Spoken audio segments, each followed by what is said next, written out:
Welcome back to another segment of Behind the Scenes of the Waltons. Today I'm going to be talking about another episode from Season 8. This is episode 16, The Idol. If you're enjoying all of these segments, please do hit like and subscribe. This episode was written by Juliet Packer and directed by Gwen Arner.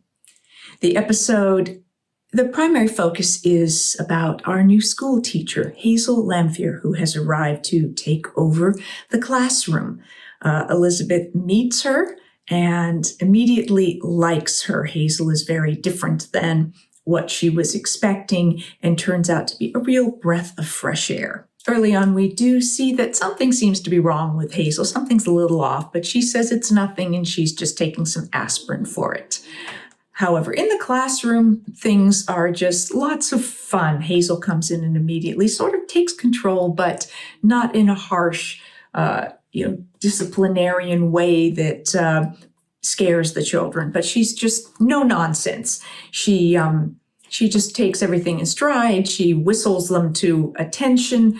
A snake that's been left on her chair she uses as a teaching opportunity to talk about the kind of snake it is and where it belongs, which is not in the classroom on her chair. Elizabeth spends time helping Hazel get settled into her new house and is changing out artwork basically. And even when Corbeth comes by and questions the modern art that Hazel is putting up on the walls, Hazel, has answers for her and just says, well, this is my taste. And she's not at all intimidated by Corbeth and her disapproval of whatever. After Elizabeth is gone, Hazel has a moment where she has some sort of a serious attack of pain, and we see this whole sequence presented to us in slow motion, which was a very interesting choice where we really get the sense of just how severe this is and also how serious it is. Our subplot in this revolves around the fact that with Cindy's baby nearly due, Jeffrey is asking questions about where babies come from. He asks Rose, and Rose says that it comes out of the doctor's black bag. You know the black bag a doctor carries? Well, he'll take the baby out of the bag and give it to Cindy. That's it? Pretty close. And then at another point in Ike's store, another little girl says, no, that they come from the stork. And then another girl says, no, it's the Cabbage Patch.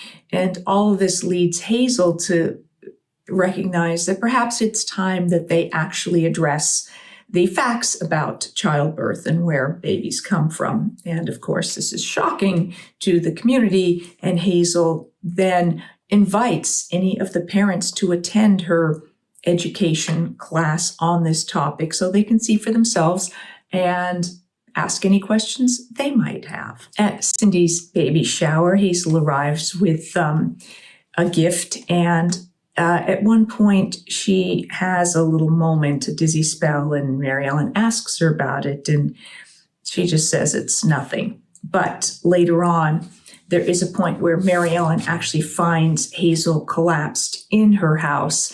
And this is when she discovers, Hazel confesses to her that there's nothing that can be done. She has a brain tumor and does not expect to live longer than perhaps another 3 months.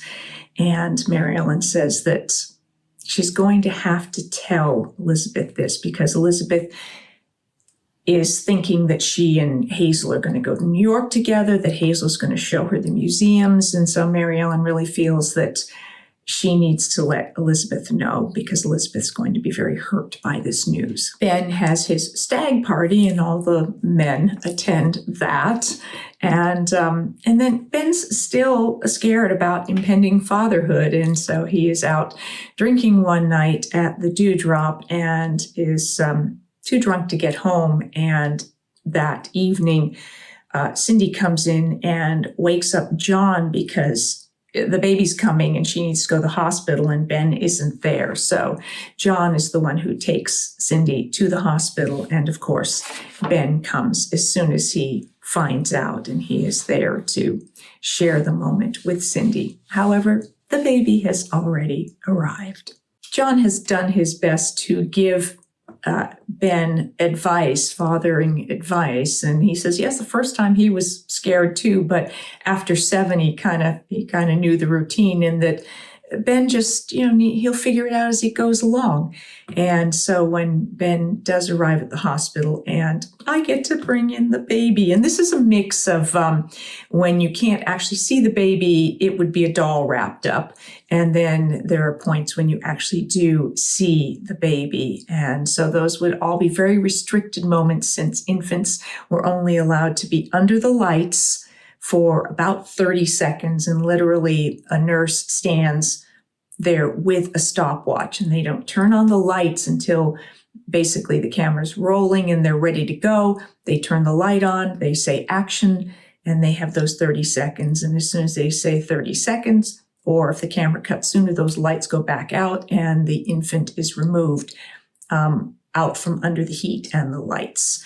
So always a thrill to get to work with infants. And in this case, this would have been Virginia. Cindy has decided that that's what she would like to name the baby, after the state of Virginia. Hazel does tell Elizabeth that she's dying, and Elizabeth is very angry because she feels that Hazel lied to her about plans for the future. And Hazel says, well, no, you will still do that, and you need to do that.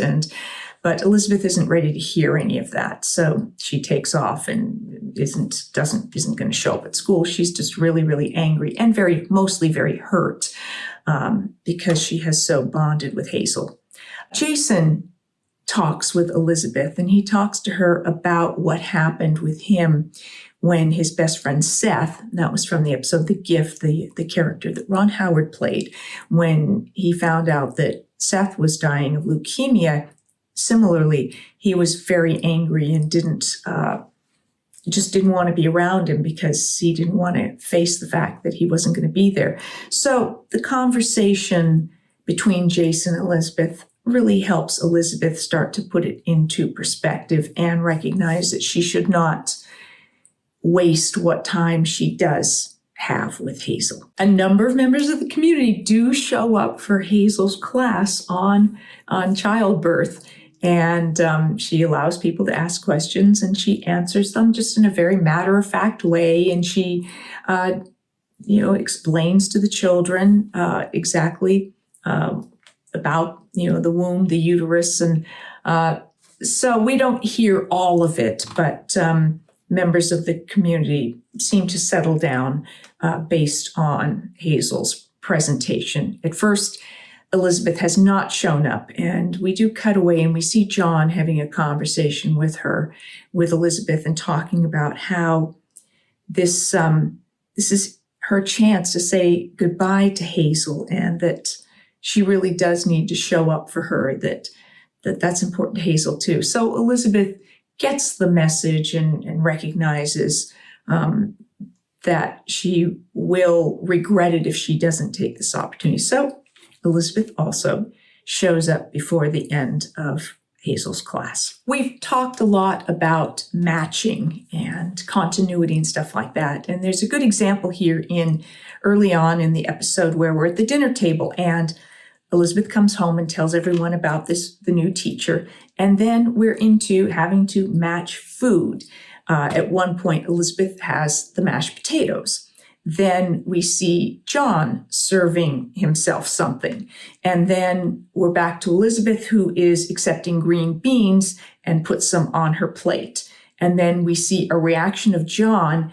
And then we go back and Elizabeth is pouring gravy. So there's a question about between Elizabeth putting green beans on her plate, John reacting, and Elizabeth pouring gravy.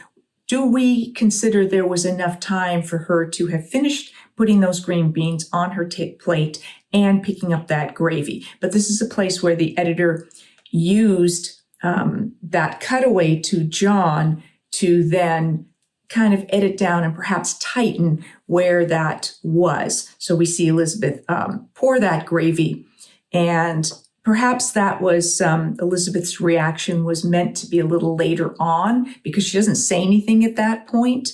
But they could use clips like that from different places to tell the story visually, and they're going to worry a little bit less about how precise that timing of the gravy was than wanting to get that emotional response that we see for Elizabeth. So those choices are always made. What best tells the story, and that is going to take precedence. Another fun set thing that I noticed was when we're outside the school. Now, this schoolroom was one that also doubled as the church in early episodes. In the Easter story, when we come out of church, when Mama collapses, the first time we see a reaction to her polio, when she kind of loses her legs, we have come out of that church.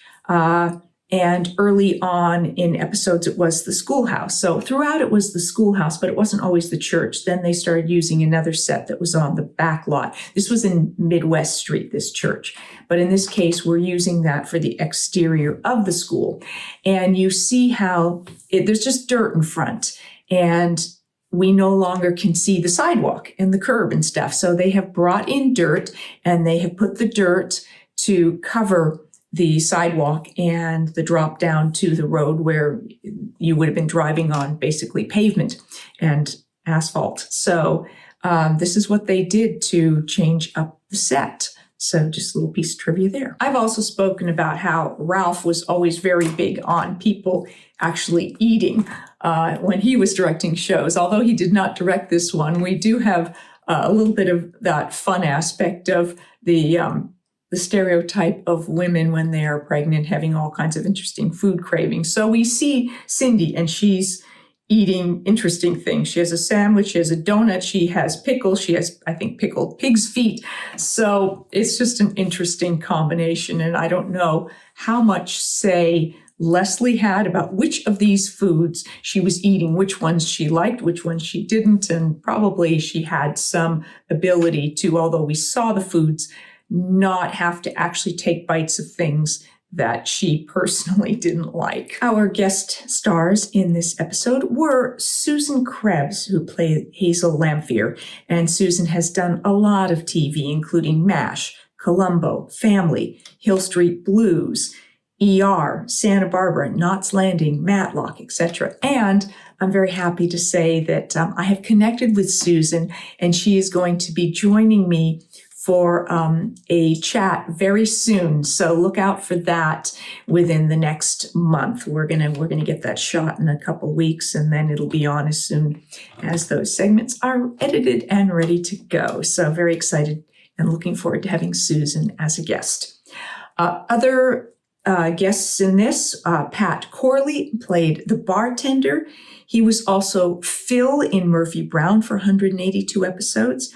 He was in The Curse of the Pink Panther, on the Nickel, which was Ralph Waite's film that he wrote and directed and starred in, and the coroner Wally Nydorf in Hill Street Blues for 6 episodes. He was also in Saint Elsewhere as the same character. Those were both produced by the same company. He did episodes of Family, Starsky and Hutch, and he also served in the Army in Korea. He passed away in 2006. Also, the character of Lauren was played by Kimberly Woodward. Kimberly was also in episodes of Little House on the Prairie and 8 is Enough. And on the Waltons, in this episode, she played Lauren, and then she was also in the earlier season 8 episode, The Innocents, as Bernice. Thank you for joining me for this segment of Behind the Scenes of the Waltons about the episode The Idol. I will see you next time for more of Behind the Scenes of the Waltons episodes, your questions, and an Ask Judy. And do look out for my upcoming segments with Susan Krebs. Thanks for watching.